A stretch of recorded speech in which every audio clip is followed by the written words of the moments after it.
4 августа 2011 года с Рижского вокзала Москвы начал свое путешествие специальный поезд, состоящий из 8 вагонов. Состав проехал через всю страну до Владивостока, демонстрируя современные технологии в железнодорожной сфере. Рейс занял у нас 2,5 месяца. Посетили мы 47 городов. Поезд посетило около 60 тысяч человек. 16-18 декабря выставочный комплекс остановился в Крюково. В каждом вагоне представлены экспозиции по разным темам. По составу вы увидите вагоны госкорпорации. Вот посмотрите, что такое Роснано, Росатом. Увидите вагон компании Philips, ориентированный на осуществление тренажерные симуляторы, значит, кабина пилота и машиниста, а также действующие макеты железнодорожной техники.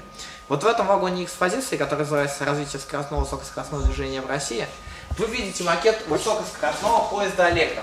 Вот этот поезд был введен в эксплуатацию 12 декабря 2010 года по маршруту Санкт-Петербург-Хельсинки. Конструкционная скорость в пути следования у него составляет 220 км в час.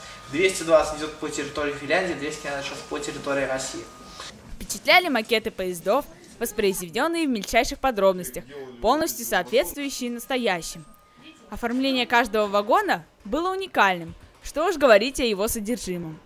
Представленные макеты железнодорожных станций были выполнены с непревзойденной точностью, привлекали не только детей, но и взрослых. Помимо технологий, связанных с железнодорожным транспортом, посетители могли увидеть учебник будущего, аппарат, измеряющий радиоактивное поле человека, копии солнечных батарей, установленных в Анапе, и макет атомной электростанции.